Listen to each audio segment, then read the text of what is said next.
¿Para qué tiene un micrófono si no lo usa, no? Ah, ahí veo. Es extraño que me aparecen sus comentarios en inglés, pero bueno. O sea que yo estaba hablando y no me escuchaban. Llevo 8 minutos hablando y no me escuchaban. Bueno, bien, pero ahora hay gente. Esas cosas que suceden cuando es la primera vez, ¿no? Bueno, ¿ahora se oye? ¿Pueden escuchar ahí? Háganme algún gesto del otro lado. Porque si no, bueno, no sé. Supuestamente esto tiene que estar funcionando y encendido. Ahí estamos, gracias. Claro, tiene que ver con que, claro, yo tenía que haber encendido el micrófono no estaba encendido, cosas que suceden. Vuelvo entonces, porque estaba hablando sola como una demente, cosa que hago a veces. Decía, recapitulo todo porque fue un montón de tiempo encima y no me di cuenta, perdón. Decía entonces, los cuentos El Sur y el Otro Cielo, El Sur de Borges, El Otro Cielo de Cortázar, publicados El Sur en 1944, El Otro Cielo en 1966. Un dato que me parece de color, interesante, es una nimiedad, pero bueno, El Sur se ambienta en 1939, explícitamente lo dice el narrador, y El Otro Cielo se ambienta en 1945, o sea, tenemos en el inicio de la Segunda Guerra Mundial y en el final de la Segunda Guerra Mundial, que incluso en El Otro Cielo se alude al final de la Segunda Guerra, ¿no? Se habla de Hiroshima y demás. Voy a tratar de ir así más rápido porque perdí tiempo precioso hablando muteada. Yo en uno de los videos que había hecho cuando no se podía hacer el vivo, había sugerido algunos conceptos para pensar la relación entre estos dos cuentos y proponía ahí la idea de territorio, la idea de pasaje, que el concepto de pasaje es central para Cortázar sobre todo, y tal vez estoy pecando un poco de leer a Borges desde Cortázar, tal vez, puede ser. Yo aviso, yo me defino como cortázariana, ¿sí? Así que en Borges yo estoy un poco de visitante. Tampoco soy una súper especialista, pero bueno, en Cortázar, pero tengo leída ampliamente su obra y releída y recontraleída. Entonces, volviendo. Concepto de territorio, la idea de pasaje, y ese pasaje se da, ese momento de pasaje, es decir, ese pasar de un espacio-tiempo a otro espacio-tiempo, es uno de los típicos temas de los cuentos fantásticos y se da, decía, no solo en lo espacial, o sea, en lo territorial, sino en el tiempo también, de una manera un poco más clara y, si se quiere, abrupta en el caso de El Otro Cielo, porque en la primera oración del cuento ya aparece esa idea de pasaje. Voy a leer ese cachito. Dice: me ocurría a veces que todo se dejaba andar, se ablandaba y cedía terreno, aceptando sin resistencia que se pudiera ir así de una cosa a otra. Ahí ya está, ¿no? En este ir de una cosa a otra ya está adelantando esta idea del pasaje. Después va a hablar un poco más acerca de este caminar a la deriva, ¿no? Y meterse en las galerías, y así, sin, digamos, sin previo aviso, de repente ese meterse en las galerías desemboca en que del otro lado, a la salida de la galería, el personaje está en París, ¿sí? En París y en una aparente otra época, o sea, sugiere en primer lugar como siglo XIX, pero después nos damos cuenta de que no es siglo XIX, ¿no? Porque habla de la guerra también. O por lo menos eso podemos llegar a sospechar, después se puede llegar a discutir esa cuestión. Entonces decía que esta idea del pasaje está presente en los dos. En el caso del Sur, si lo han leído, ese pasaje sobre todo está dado por el desplazamiento espacial, ¿sí? El personaje va hacia el sur y en ese ir hacia el sur, de alguna manera viaja al pasado, ¿sí? En cambio, en el cuento de Cortázar, el personaje va y viene, ¿sí? Entra y sale de esas galerías, va constantemente de esa vida bohemia que tiene en París, en la que tiene un vínculo con una prostituta y que es su vida libre en los cafés, en los bares, la vida de artista, la vida bohemia, ¿sí? Y ese retorno un poco forzado, triste también, a su vida de corredor de bolsa, de trabajador, esa vida en la que tiene un noviazgo, la exigencia de la formalidad y finalmente el matrimonio, ¿no? Entonces, si bien en los dos cuentos está esta idea del pasaje, de la transformación del personaje en función de ese migrar entre un espacio y otro y entre un tiempo y otro, también está presente, digamos, la idea del doble, decía, se da de diferente manera. Si bien está eso como una constante, se da de diferente manera. En los dos aparece el tema del doble, que es un tema fantástico también, así por definición, o sea, es un tema histórico. El del doble, decía, porque en el sur, el protagonista, que se llama Juan Dalman, es de alguna manera el doble de su antepasado. ¿Sí? Es el doble de Johannes Dalman, que es su ancestro, el que fue inmigrante y llegó a Buenos Aires en 1871. También en ese cuento está muy presente la idea del linaje, ¿no? Porque está toda esta cuestión de la herencia familiar y aparece como un tema que no está presente en el cuento de Cortázar, la idea de la heroicidad, el duelo, como lo dice en un momento la idea de la muerte romántica. O sea, es genial porque es súper explícito ahí en eso Borges. Dice así, Juan Dalman eligió, o sea, habla de los linajes, dice, eligió el de ese antepasado romántico o de muerte romántica. Esa idea del héroe sacrificado, ¿no? Que rescata el romanticismo, bueno, esa es la idea. Y tiene que ver con ese morir en el duelo, ¿sí? Bueno, ahí hay gente que pide que salude, yo saludo, ¿sí? Si estamos leyendo a Borges y a Cortázar, estamos en una misma sintonía. Decía entonces, en el caso de El Sur se da esta muerte en el duelo, ¿sí? Que, digamos, eso no aparece, por supuesto, en el cuento de Cortázar. Digo por supuesto porque no tiene por qué aparecer todo, no todo se va a duplicar, no todo se va a espejar. La idea es ver puntos de contacto, pero también diferencias, ¿no? Entonces, en El Sur, como para ordenarme un poquito, veo que están todos escuchando ahí, no sé, pueden preguntar, pueden hacer acotaciones. Lo primero que aparece, digamos, como parte de este pasaje, de este personaje que al ir hacia el sur, de alguna manera viaja al pasado y vive una vida, o mejor dicho, vive una muerte como la de su ancestro, ¿sí? Como si fuera el siglo XIX. Es decir, se bate a duelo, a cuchillo, ¿no?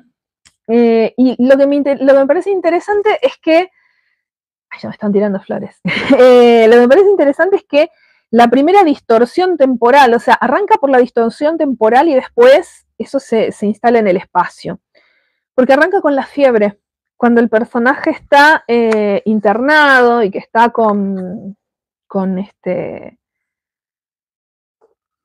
está con esa septicemia, ahí se dice, ¿no? Que 8 días le parecieron como 8 siglos, ahí está la distorsión temporal. Y ahí aparece otra cosa que me parece interesante también porque dice, en esos días Dalman odió su identidad. O sea, el cuento arranca con esta idea del linaje, ¿no? Como algo importante y que hace a la identidad del personaje Y esa fiebre de algún modo como que lo desacomoda, lo quita de su eje, le hace odiar su identidad, ¿no? Y de alguna manera ahí hay algo en ese linaje que se reconfigura, ¿no?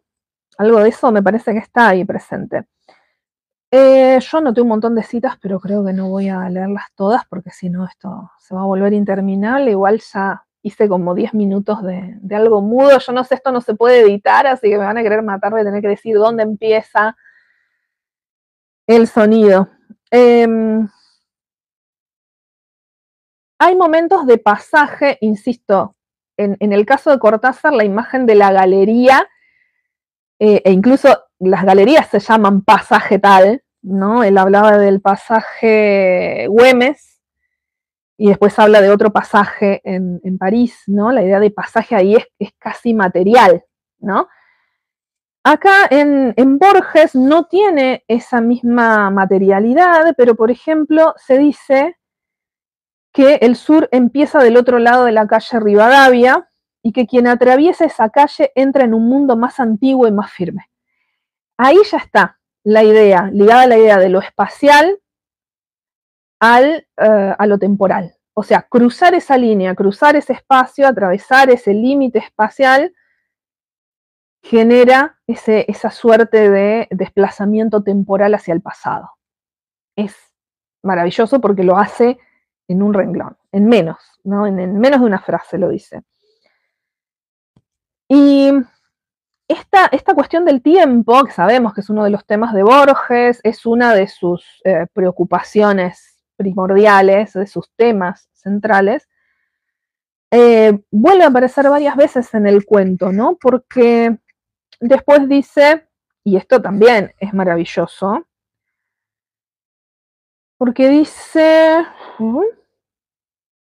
cuando va viajando, ¿no? Va en tren y va hacia el sur, hacia esa casa suya que todavía no conoce, dice, mañana me despertaré en la estancia, pensaba, y era como si a un tiempo fuera dos hombres, el que avanzaba por el día otoñal y por la geografía de la patria, y el otro, encarcelado en un sanatorio y sujeto a metódicas servidumbres. Y yo me pregunto, bueno, ¿cuántos hombres es en realidad? Porque ahí es dos hombres, ¿no? El que va hacia el pasado es el que fue, o sea, el que estaba internado, y a su vez es el que va a ser, el que se va a batir a duelo. Es muy interesante cómo se va armando todo eso con detalles muy pequeños, ¿sí? Y a partir de ahí, o sea, a partir de la fiebre empiezan todas estas distorsiones, como decía, porque, por ejemplo, más adelante habla de que el propio vagón del tren era distinto. ¿Y por qué era distinto? De vuelta, esta asociación entre el desplazarse en el espacio y desplazarse en el tiempo. Dice literal, también el coche era distinto, no era el que fue en Constitución al dejar el andén. La llanura y las horas lo habían atravesado y transfigurado. Entonces, ese cambio se da en el tren, se da también en el personaje. Vemos que ahí hay, o sea, ese desplazamiento genera ese pasaje y ese ir hacia el pasado, ¿no?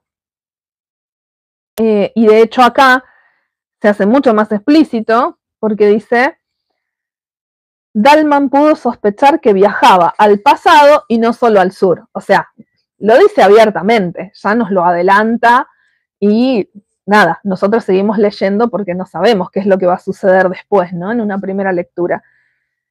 Lo que nos queda, lo que hacemos nosotros acá en estos análisis es disfrutar, digamos, y regodearnos en las relecturas, porque en la primera uno, bueno, por supuesto hay cosas que sí registra, pero tiene esa sorpresa, ¿sí? Tiene la sorpresa de descubrir ese final, de descubrir a Dalman en el duelo, y en las relecturas el disfrute está en ir viendo estos pequeños detalles, cómo eso en realidad se fue anticipando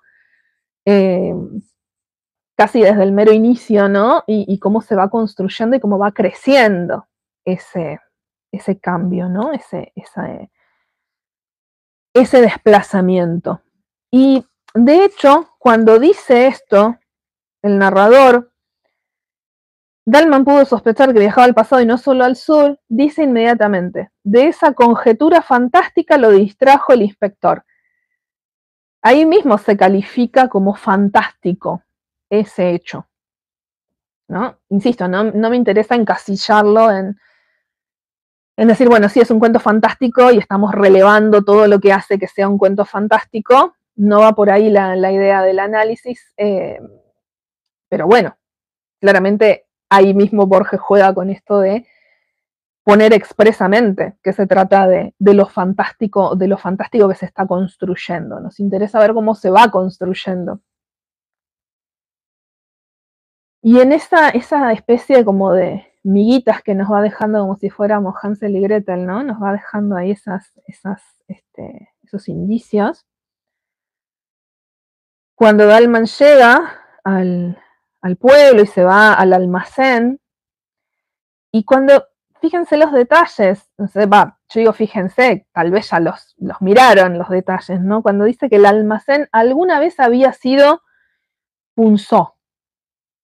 Entonces, es un almacén que en su época había sido federal, tiene que ver con la época del rosismo, y algo de eso todavía perdura. Están esos vestigios del pasado. Y ahí insisto en la sutileza porque cuando llega Dalman al almacén, cree reconocer al patrón. Y eso tal vez es un detalle que capaz pasamos por alto en un primer momento, pero hace también a esta transfiguración del personaje, porque después efectivamente el patrón lo conoce, porque le dice señor Dalman más adelante, cuando él nunca se presentó. Entonces cuando sucede eso, cuando le dice señor Dalman, bueno, ya estamos del otro lado, ¿no? Ya estamos en ese pasado, en esa época de cuchilleros, ¿no? De duelos en las pulperías, o sea, ya nos fuimos hacia ese otro momento que incluso se puede asociar al Martín Fierro porque el propio narrador, en el comienzo del cuento, se refiere cuando habla del linaje de Dalman y de su patriotismo y demás, refiere al Martín Fierro, lo nombra, ¿no? Entonces, ese ir al pasado, ese pasaje, digamos, hacia el pasado, se da a través de ese desplazamiento y de ese viaje en tren. Es muy significativo eso. Después hay otra cuestión, que hay muchísimas referencias al tiempo en este cuento, porque cuando llega y están ahí los otros hombres en este almacén tomando y demás, hay un hombre que está en un rincón y dice al narrador, estaba como fuera del tiempo en una eternidad. Y de alguna manera, y esto me acabo de dar cuenta ahora, no lo había notado, fíjense que replica la escena en la que Dalman, antes de tomar el tren, pasa también por un café y acaricia al gato, y el gato está como fuera del tiempo y en una especie de eternidad. Bueno, acá este hombre también está fuera del tiempo en una eternidad. ¿Ven cómo ahí se duplican no solo los personajes, sino los espacios también de alguna manera? A ver, ahí hay comentarios. En varios cuentos de Borges juega con saltos temporales o con el tiempo cíclico, claro. Sí, la idea de eternidad, porque también en la idea de eternidad aparece la idea de la repetición. En algún punto, en la eternidad, hay situaciones que se reiteran. Y algo de eso aparece en el final del cuento, me parece. Pero sí, esa idea del tiempo como cíclico, no como un tiempo lineal. De hecho, acá no es un tiempo lineal, o sea, va hacia el pasado, pero ir hacia el pasado es volver, de alguna manera. Es volver al pasado de su linaje, que es volver como al pasado de sí mismo. No, si uno se pone a pensarlo filosóficamente, es súper complejo también, ¿no? Entonces, esta cuestión de la eternidad es súper interesante. Y además dice ahí que en ese hombre no lo dice en ese mismo lugar, lo dice más adelante, que Dalman vio en él una cifra del sur. O sea, todo lo que el sur significa está en ese personaje marginal. Y que ese también es un recurso muy borgiano, ¿no? Ese personaje marginal que podría pasar inadvertido es el que realmente actúa de tal modo que empuja, digamos, o genera el desenlace, que es lo que sucede acá, ¿no? Ese hombre es el que le tira el cuchillo para que pueda batirse a duelo. Y algo más quería decir con respecto a esta identidad de Dalman, que de algún modo también aparece puesta en crisis. Esto que yo ya había adelantado, ¿no? De que no se extraña de que el pulpero o el del almacén supiera su nombre. Y de hecho aparece ahí algo importante, que es el honor. Porque ahí dice, bueno, Dalman no se extrañó de que el otro ahora lo conociera, pero sintió que estas palabras conciliadoras agravaban, de hecho, la situación. Cuando el almacenero le dice, señor Dalman, no les haga caso, están medio alegres cuando le tiran las bolitas de miga de pan. Y sigue ahí el narrador. Antes la provocación de los peones era a una cara accidental, casi a nadie. Ahora iba contra él y contra su nombre. Entonces ahí inmediatamente, ¿no?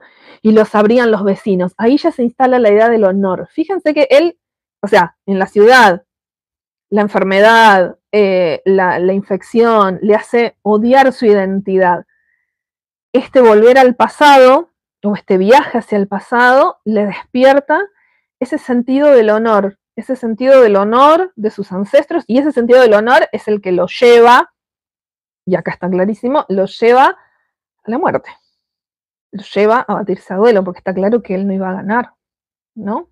Ahí ya, me parece que es clarísimo ahí el final del cuento, ¿no? Pero esta cuestión de la asociación del nombre, la honra, la fama, el buen nombre, ¿no? O sea, ahora se va a tener que batir a duelo porque no es una cara anónima, ya lo conocen, entonces, bueno, y ahí, ¿no? Es que uno de estos muchachos lo invita a pelear y este gaucho, que era ese personaje marginal, le tira, ¿no? El cuchillo y ahí Dalman vio esa figura, esa cifra del sur, y ahí dice, era como si el sur hubiera resuelto que Dalman aceptara el duelo. O sea, parece algo mucho más trascendente, ¿no? Ya deja de ser el hombre que le da el cuchillo y lo empuja de alguna manera a batirse a duelo. No, ya es algo más, pasa a ser como una suerte de deber o de una imposición ancestral, de alguna manera. Interesante. Todo eso en muy pocas páginas. Y también, fíjense que ahí en eso era como si el sur hubiera resuelto que Dalman aceptara el duelo, está esta idea de destino, ¿no? Del héroe que tiene que aceptar su destino, algo que le es impuesto, ¿sí? La idea del honor, o sea, todo eso conecta, ¿no? Con un pasado mínimo, con ese siglo XIX y esa muerte romántica de la que ahí habla, ¿no?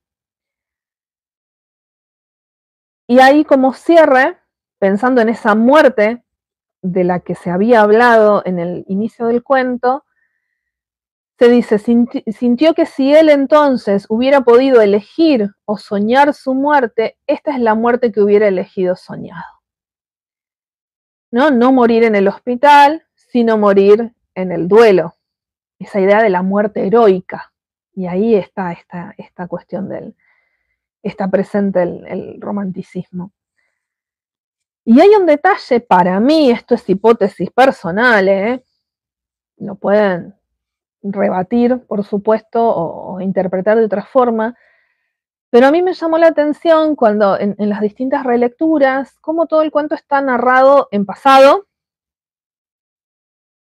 y esa frase final, Dalman empuña con firmeza el cuchillo que acaso no sabrá manejar y sale a la llanura. Esa frase está en presente.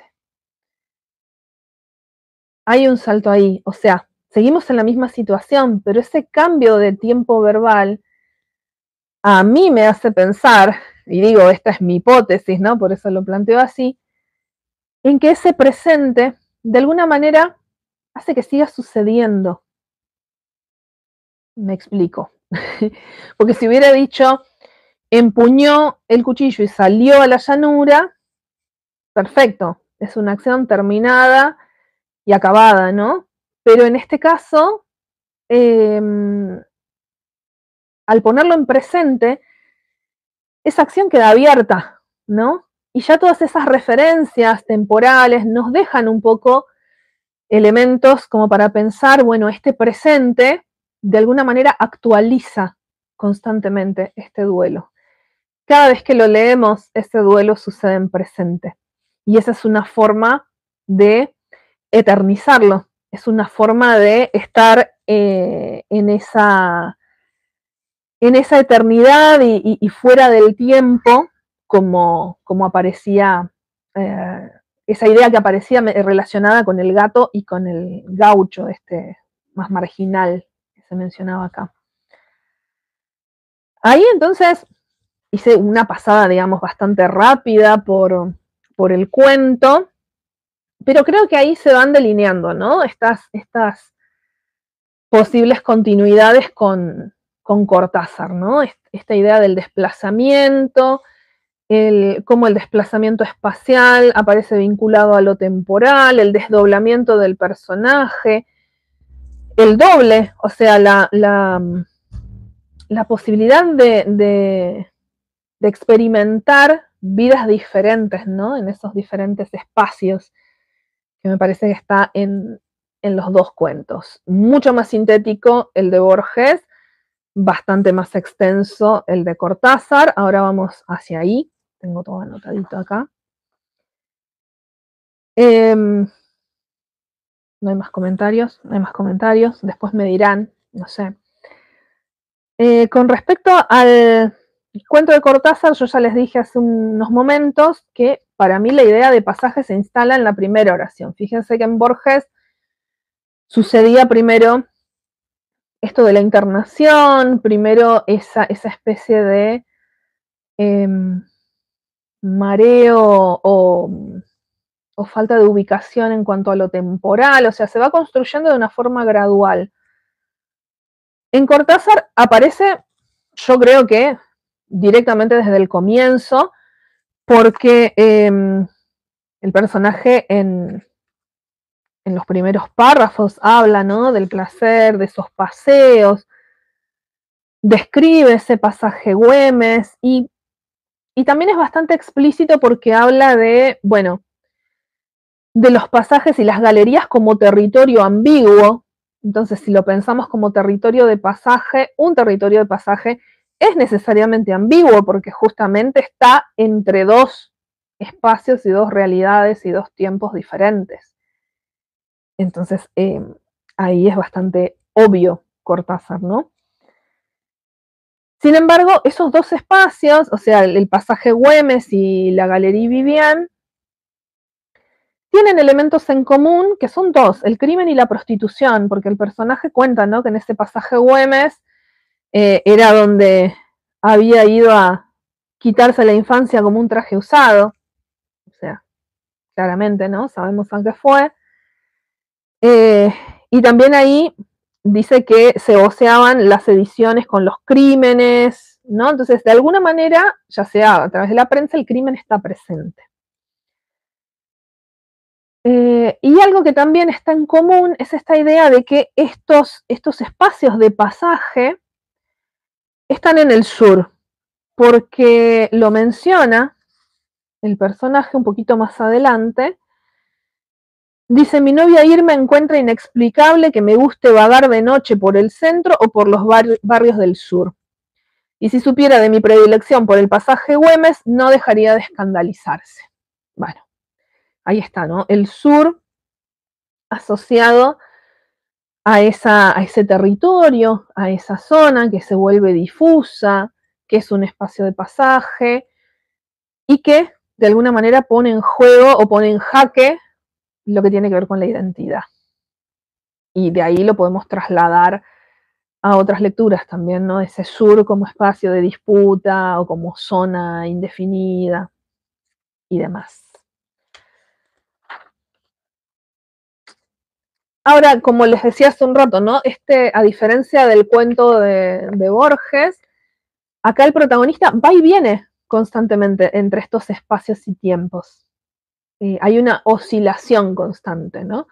Y la trama se va construyendo en esa especie de movimiento pendular, ¿no? Y como decía hace un rato, lo más interesante sucede en el lado parisino, en esa galería donde él puede tener esa vida bohemia, viviendo con prostitutas, con otros hombres, con hombres que son artistas, en el alcohol, con el crimen, la cercanía del crimen, lo clandestino. Sin embargo, esos espacios, además de digamos, de tener la galería como hilo conductor material, ¿no? Como ese pasaje material y concreto entre un espacio y otro, tienen el hilo conductor de la bolsa. No sé si eso lo pescaron, porque el personaje que está en Argentina, en esa vida en la que tiene una novia Irma, que no aceptaría que él fuera de caminata así tan libre por la galería, por el pasaje Güemes, por todo lo que implica, ¿no? Porque ya lo mencionó, ¿no? Esa conexión con la prostitución. Y decía, este personaje es corredor de bolsa. Y en el caso de París, la Galerie Vivienne está en el barrio de la bolsa. Entonces ahí hay una conexión entre ambos espacios. Esa otra galería, entonces, para este personaje, es un espacio de refugio, es un espacio de liberación, sobre todo esta vida bohemia de la que hablábamos. Lo dice, por ejemplo, de todas maneras, el término de una larga ronda que yo mismo no hubiera podido reconstruir me devolvía siempre a la Galerie Vivienne. O sea, él iba a caminar sin rumbo, que esa imagen del caminante sin rumbo por la ciudad es una típica imagen del siglo XIX. Dice, me devolvía siempre a la Galerie Vivienne, no tanto por Josiane, que es su amante en ese otro espacio, aunque también fuera por ella, sino por sus rejas protectoras, sus alegorías vetustas, ese mundo diferente donde no había que pensar en Irma y se podía vivir sin horarios fijos al azar de los encuentros y de la suerte. La pura bohemia, ¿sí? Fuera de las obligaciones y demás. Ahora, en ese otro espacio, el personaje, por supuesto, no se transforma, vive su otra cara, su cara más libre, más atrevida, pero de alguna manera ese otro que él es en ese otro espacio es su doble también. Y con este tema del doble se juega bastante acá porque en ese otro espacio aparece el sudamericano. Y el sudamericano, con el que él nunca habla, es de alguna manera su doble, ¿sí? Porque es otro como él, con el que podría entrar en contacto, pero no hace nada por lograrlo. No busca ese contacto con ese sudamericano. De hecho, en un momento dice, yo podría haberle hablado en español, pero nunca quise hacerlo.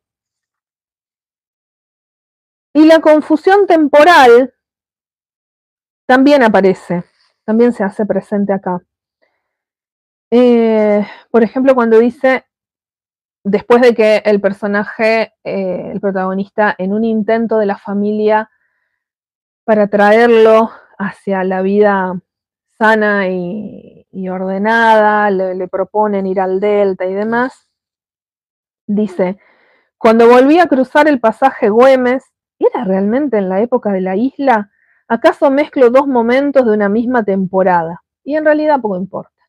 O sea, esta confusión temporal termina siendo una fusión temporal, y bueno, claramente tampoco le importa acá al personaje. Entonces acá, tal vez más que cíclico, este tiempo es pendular, ¿no? Es como un tiempo que oscila entre un espacio y otro. Hay ahí un vaivén, un ir y venir, una especie de porosidad entre dos espacios diferentes que habilita ese deambular. Entonces, no es solo deambular por la ciudad, por la zona del sur y por ese pasaje Güemes, sino que también es deambular en otros espacios y en otros tiempos. Que de hecho ahí aparece el contexto de guerra, ¿no? Se menciona en el caso de París el contexto de la guerra, de los crímenes, o sea, toda esta idea del temor con respecto a Laurent, que es el asesino que anda suelto, las ejecuciones, ¿no? Hay todo un clima que tiene su contraparte en el lado ordenado de Argentina con la dictadura, ¿sí? Porque lo menciona en algún momento, que en Argentina estaban en dictadura. Luego de ese momento en el que el personaje está, digamos, se queda más anclado a este lado, al lado argentino, y de hecho hace esta elección, o le hacen elegir tal vez, ¿no? Esta vida más burguesa, podemos pensar, ¿no? Esta vida más ordenada del trabajador, el matrimonio, la familia. En algún momento él siente, después de esto, bueno, todavía no está casado, ¿sí? Porque en realidad el matrimonio termina con ese ir hacia las galerías en París, pero ya está, digamos, casi construyéndose ese matrimonio, ese compromiso, y él ahí tiene una última escapada y habla de sentirse un extranjero en esas galerías, ¿no? Fíjense cómo ahí esa idea de pertenencia que hace a la identidad también se fue minando, diluyendo en ese pasaje y en esa zona difusa en la que se había instalado el personaje. De hecho, y me adelanto bastante, y paso por alto un montón de detalles, bueno, páginas no les puedo decir porque tengo una edición muy vieja, pero ya casi sobre el final, se hace una referencia a la simetría, ¿no? Y siempre cuando hablamos de pasajes, lo que se difumina son los límites. En el caso del cuento de Borges, el límite estaba más claro, porque era al sur de la avenida Rivadavia. Pero acá los límites son mucho más difusos. Y decía, ¿no? Entonces, ya casi sobre el final, habla de la muerte, ¿no? Del asesino, porque cuando él va en esa última excursión al lado parisino, se encuentra con que, bueno, capturaron al asesino y se encuentra con que el sudamericano murió. Y dice, las dos muertes de alguna manera se me antojaban simétricas. La palabra simetría también estaba en Borges, en el cuento de Borges, dice.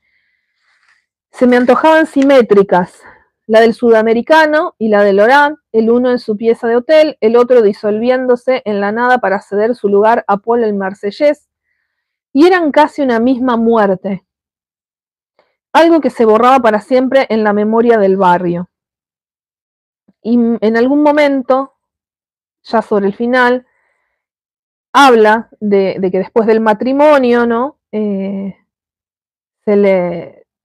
le dio por pensar en este otro lado y por acercarse al pasaje Güemes, y dice, algunos días me da por pensar en el sudamericano y en esa rumia desganada llegó a inventar como un consuelo, como si él nos hubiera matado a Laurent y a mí con su propia muerte. Ahí me parece que la hipótesis de pensar al sudamericano como un doble del protagonista y como de alguna manera ese doble del asesino, esa doble vida del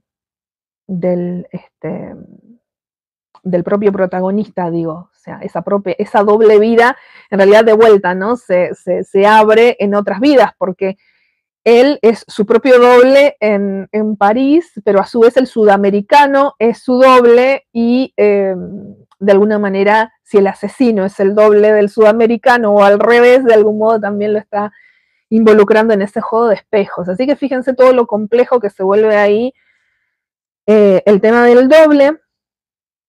Y bueno, claramente acá lo que termina con toda esa vida más entretenida, bohemia, aventurera y demás, es el matrimonio, ¿no? Ahí claramente la idea de la vida burguesa, apegada a las reglas, a las costumbres, una vida conservadora, ¿sí?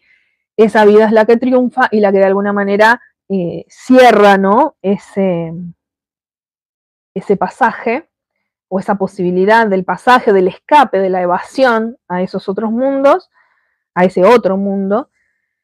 Y de hecho, en el cierre del cuento tenemos, ¿no? Esa apatía traslucida en ese desgano, ¿no? Bueno, con respecto a quién va a votar y bueno, y que está ahí mirando a su mujer y mirando las plantas del patio, ¿no? Como claramente diciendo, esta vida, bueno, no es la que yo elegiría. Y en ese sentido lo podemos pensar al revés, ¿no? Que el cuento de Borges, porque en el otro caso, esa vida en la que hay una muerte que trae honor o hay una muerte heroica, ¿sí? Es la que habría elegido, la que deseaba ese personaje que en realidad tenía una vida bastante monótona, ¿sí? Y acá es al revés, ¿no? Este personaje termina en esa vida monótona y se ve privado de esa otra vida un poco más aventurera, digamos. Así que hasta acá yo dejo este panorama, no, insisto, hay mucho más que me parece que se podría decir, pero bueno, no quiero agotarlas. Creo que han sido como unos 40 minutos, porque tengo que descontar casi 10 de estar hablando muteada. ¡Qué vergüenza, qué vergüenza! Bueno, no sé si tienen comentarios para hacer. Yo, la verdad, me había gustado la idea de pensar análisis de textos así, ¿no? Estos cruzaditos, ¿no? Ponerlos en diálogo, ver procedimientos similares, ver diferencias. Insisto, en Borges el tema del tiempo, de la eternidad, del doble, de lo heroico, de la muerte heroica, ¿sí? Todo eso está sumamente presente. Y en Cortázar el tema del desdoblamiento y del pasaje, sobre todo espacial, de una manera fantástica, es constante y está desde los primeros textos. De hecho, van a ver en Instagram que, bueno, tengo ahí en preparación hace un montón y, bueno, quiero ver si lo puedo lanzar ahora, un ciclo de talleres sobre Cortázar, sobre los libros raros de Cortázar. El primero con el que vamos a trabajar es La otra orilla, y justamente ahí ya aparece esto, ya aparece la idea de pasaje, o sea, muchas de los temas y de los procedimientos que después son recurrentes en Cortázar y que se vuelven un poco su marca registrada, ya están presentes en el primer libro de cuentos, que no es el primero que él publicó, ¿no? Así que bueno, la idea acá era hacer una suerte de repaso por estos dos cuentos que son bastante conocidos, pero poniendo el foco en las zonas de cruce, ¿no? Entre ambos. Así que bueno, espero que sea de utilidad, que les haya interesado, que les sirva. La idea de estos encuentros y de estos vivos y de lo que yo comparto es que les sirva y que los ayude a profundizar en sus lecturas, a pensar otras conexiones posibles, a generar otras hipótesis, que está buenísimo que lo dejen en comentarios si se les ocurrieron otras ideas. Así que bueno, si no hay preguntas, que ahí hay algunas personas que se sumaron, pero bueno, tal vez no quieren preguntar nada. Los invito y las invito a comentar una vez que hayan leído los textos, que hayan escuchado este vivo, que entiendo que queda grabado y lo pueden escuchar después. Y bueno, los invito, por supuesto, a seguirme, a darme ideas para otros vivos, para otras lecturas y obviamente a sumarse al Club Cortázar para leer los libros más raros de Cortázar, que eso les digo que va a estar buenísimo. Así que bueno, me despido en este feriado, espero que lo hayan disfrutado, insisto, que sea útil. Y bueno, leo los comentarios que puedan dejar por acá. Nos vemos, nos cruzamos por ahí y bueno, los y las leo.